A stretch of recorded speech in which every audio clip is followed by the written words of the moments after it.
The Monkey's Paw by W. W. Jacobs. Part 1.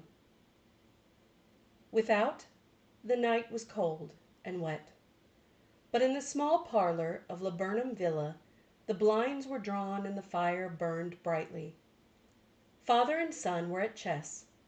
The former, who possessed ideas about the game involving radical chances, putting his king into such sharp and unnecessary perils that it even provoked comment from the white-haired old lady knitting placidly by the fire.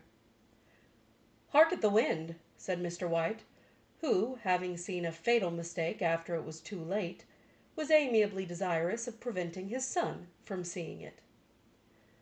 "I'm listening," said the latter grimly surveying the board as he stretched out his hand. "Check." "I should hardly think that he's come tonight," said his father, with his hand poised over the board. "Mate," replied the son. "That's the worst of living so far out," bawled Mr. White with sudden and unlooked-for violence. "Of all the beastly, slushy, out-of-the-way places to live in, this is the worst." "Never mind, dear," said his wife soothingly. "Perhaps you'll win the next one." Mr. White looked up sharply, just in time to intercept a knowing glance between mother and son. The words died away on his lips, and he hid a guilty grin in his thin gray beard. "There he is," said Herbert White as the gate banged so loudly and heavy footsteps came toward the door. The old man rose with hospitable haste, and opening the door was heard condoling with the new arrival. The new arrival also condoled with himself, so that Mrs. White said, "Tut, tut," and coughed gently as her husband entered the room, followed by a tall, burly man, beady of eye and rubicund of visage. "Sergeant Major Morris," he said, introducing him. The sergeant major took hands and, taking the proffered seat by the fire, watched contentedly as his host got out whiskey in tumblers and stood a small copper kettle on the fire. At the third glass his eyes got brighter and he began to talk, the little family circle regarding with eager interest this visitor from distant parts, as he squared his broad shoulders in the chair and spoke of wild scenes and doughty deeds, of wars and plagues and strange peoples. 21 years of it," said Mr. White, nodding at his wife and son. "When he went away he was a slip of a youth in the warehouse. Now look at him." "He don't look to have taken much harm," said Mrs. White politely.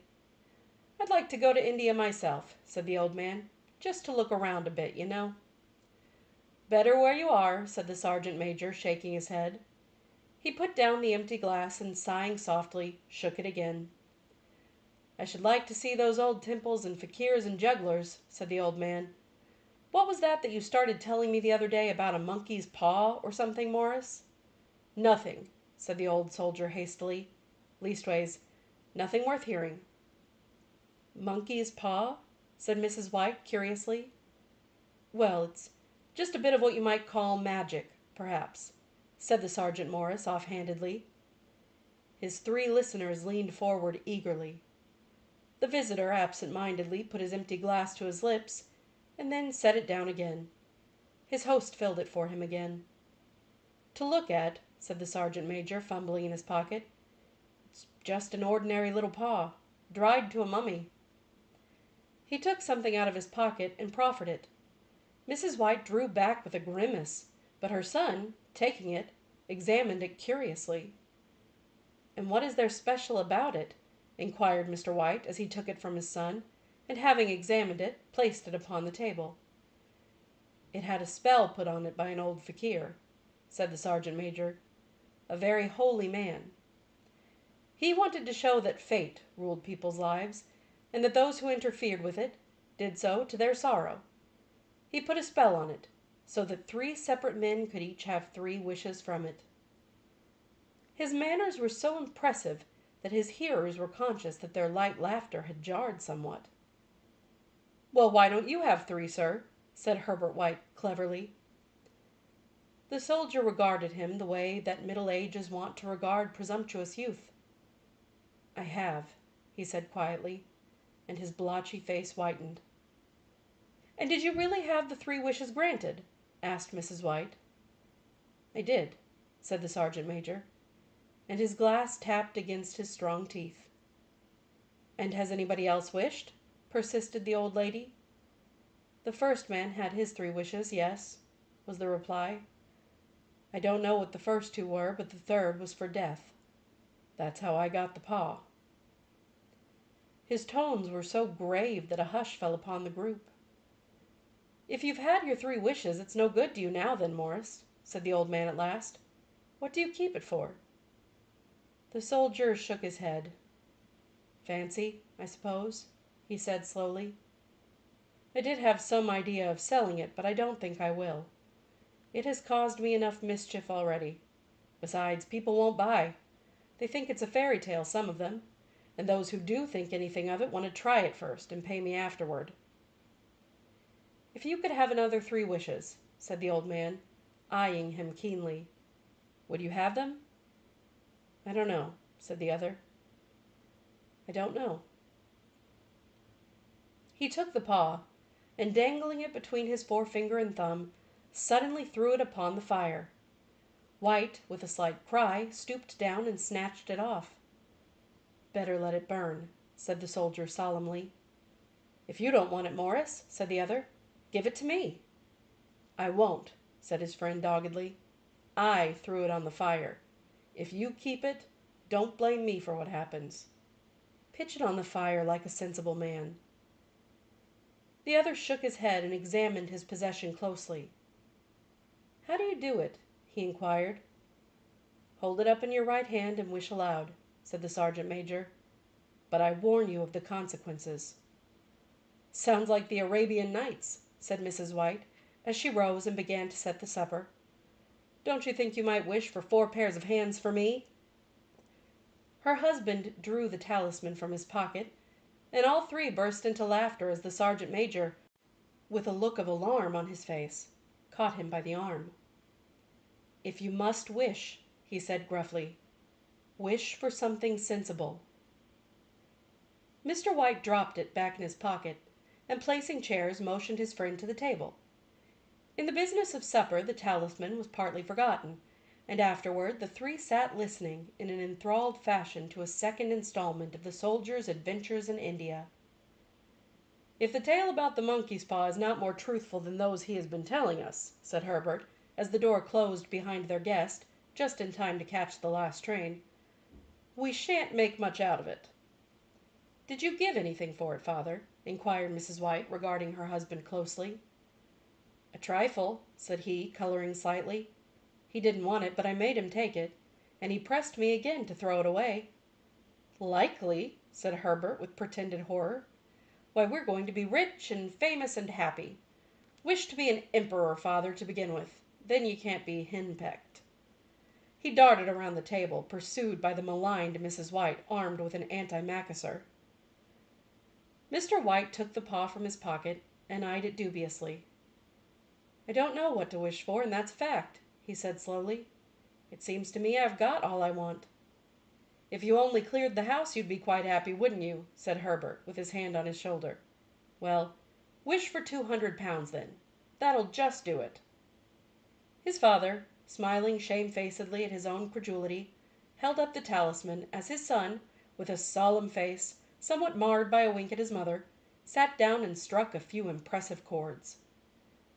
"I wish for £200, said the old man distinctly. A fine crash from the piano greeted his words, interrupted by a shuddering cry from the old man.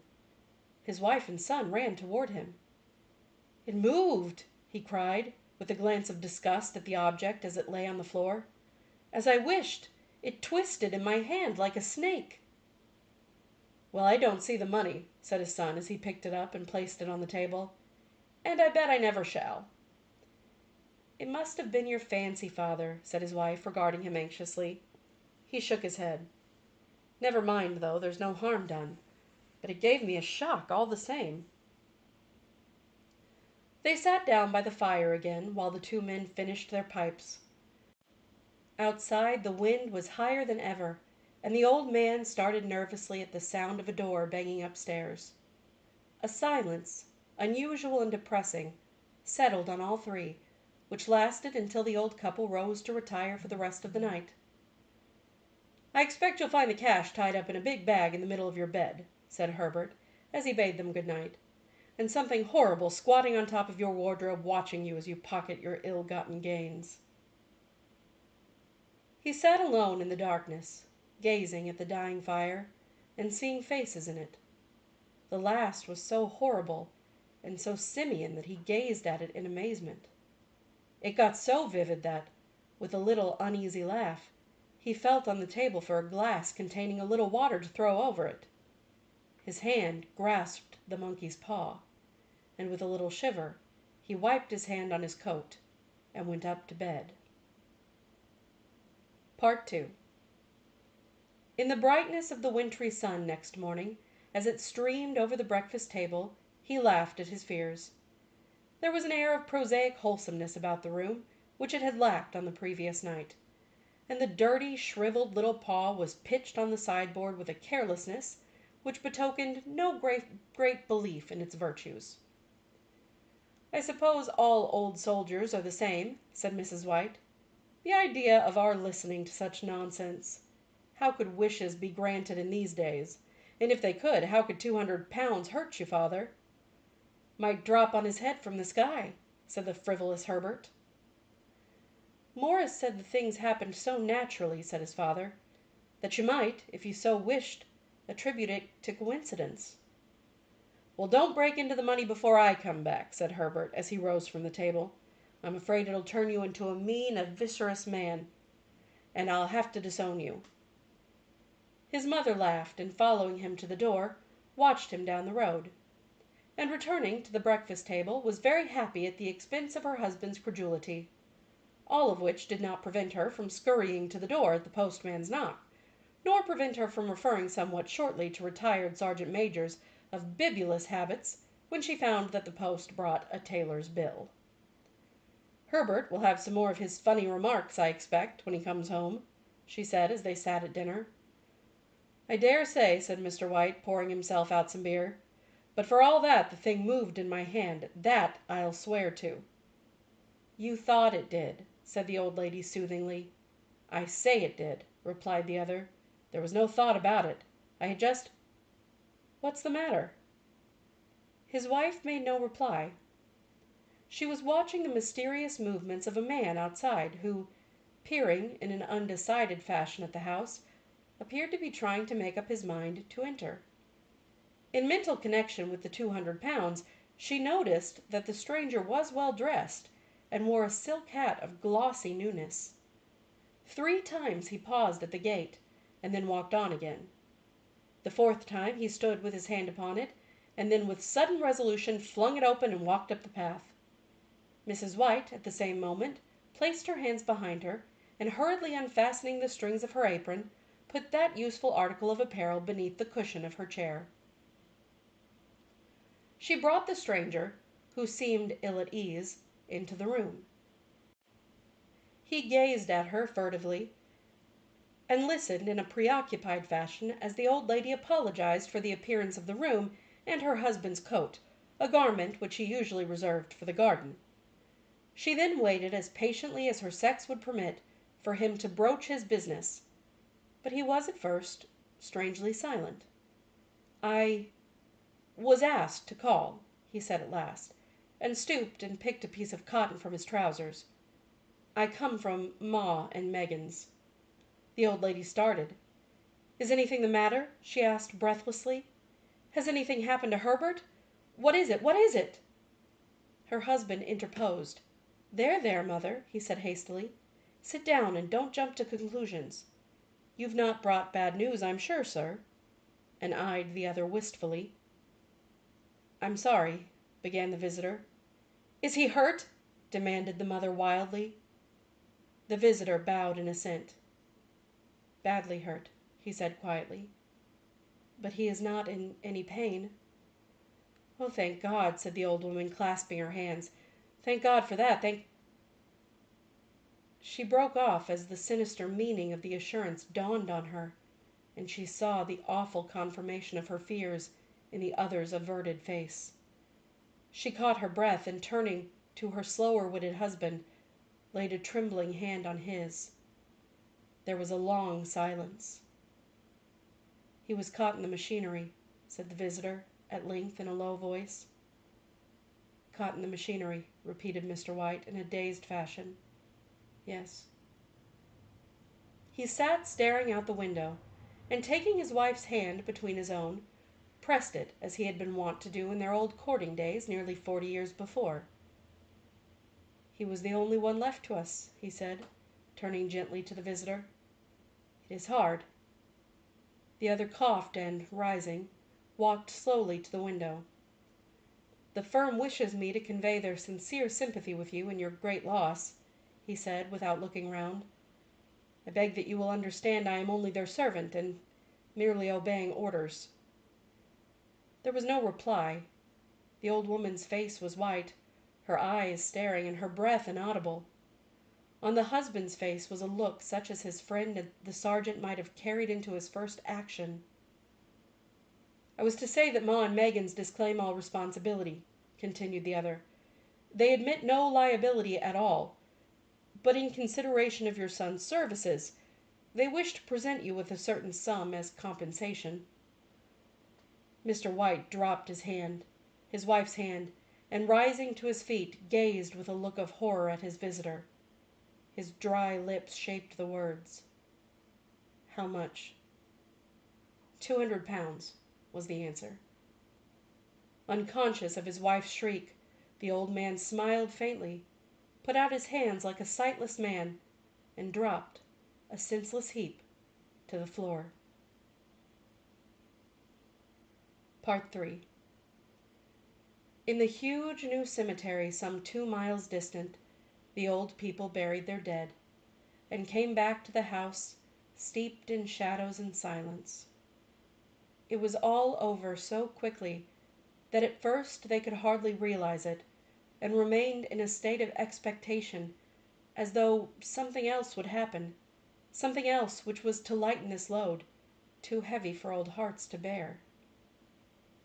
But the days passed, and expectations gave way to resignation, the hopeless resignation of the old, sometimes miscalled apathy.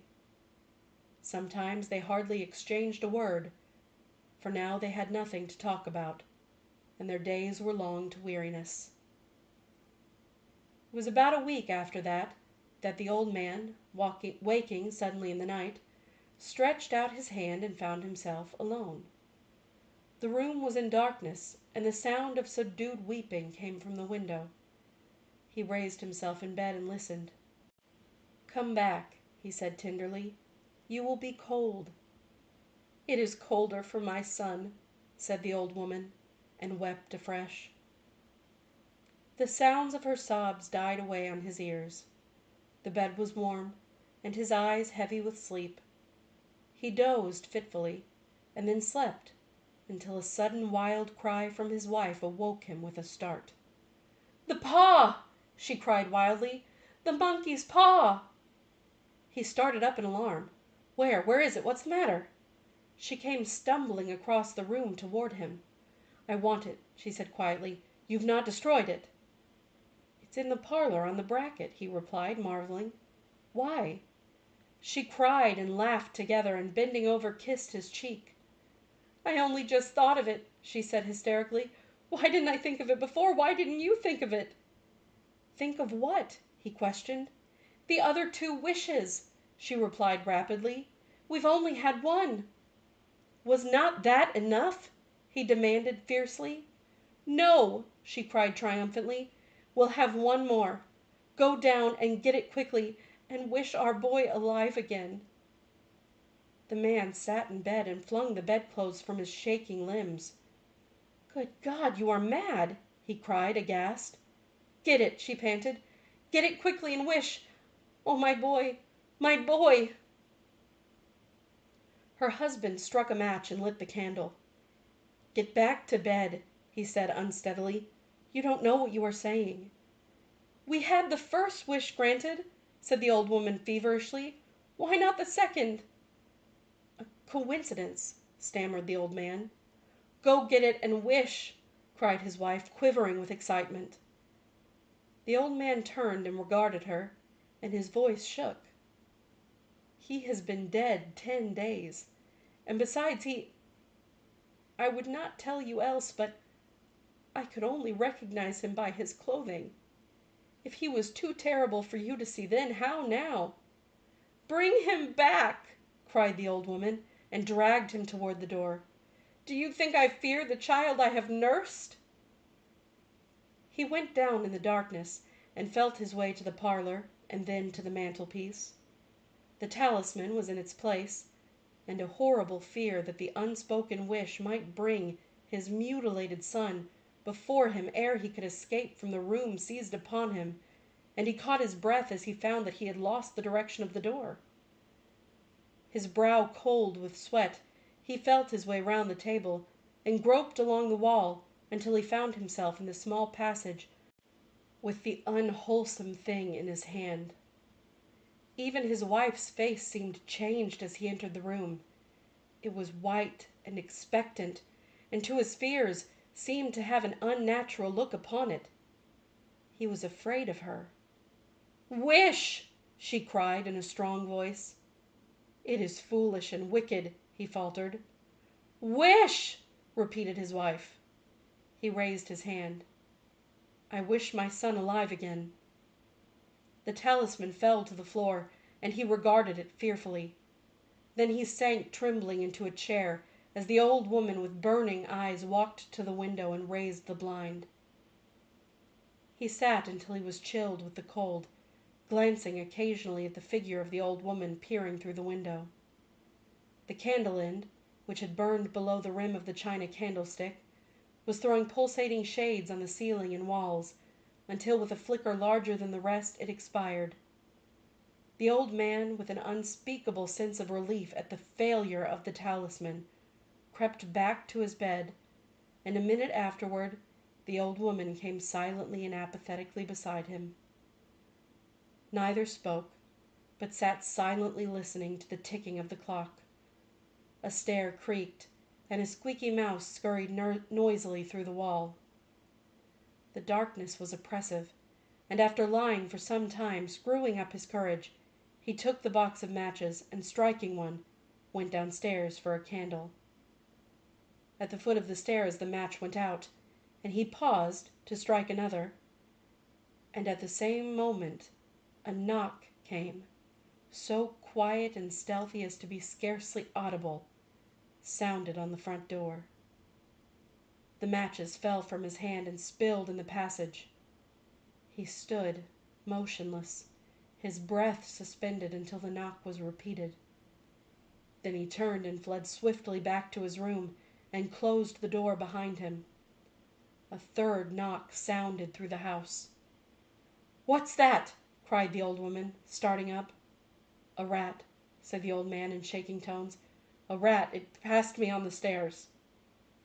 His wife sat up in bed, listening. A loud knock resounded through the house. "It's Herbert!" She ran to the door, but her husband was before her, and catching her by the arm held her tightly. "What are you going to do?" he whispered hoarsely. "It's my boy! It's Herbert!" she cried, struggling mechanically. "I forgot it was 2 miles away. What are you holding me for? Let go! I must open the door." "For God's sake, don't let it in!" cried the old man, trembling. "You're afraid of your own son!" she cried, struggling. "Let me go! I'm coming, Herbert! I'm coming!" There was another knock and another. The old woman, with a sudden wrench, broke free and ran from the room. Her husband followed to the landing and called after her appealingly as she hurried downstairs. He heard the chain rattle back and the bolt drawn slowly and stiffly from the socket. Then the old woman's voice, strained and panting. "The bolt!" she cried loudly. "Come down! I can't reach it!" But her husband was on his hands and knees, groping wildly on the floor in search of the paw. If only he could find it before the thing outside got in! A perfect fusillade of knocks reverberated through the house, and he heard the scraping of a chair as his wife put it down in the passage against the door. He heard the creaking of the bolt as it came slowly back, and at the same moment he found the monkey's paw, and frantically breathed his third and last wish. The knocking ceased suddenly. although the echoes of it were still in the house.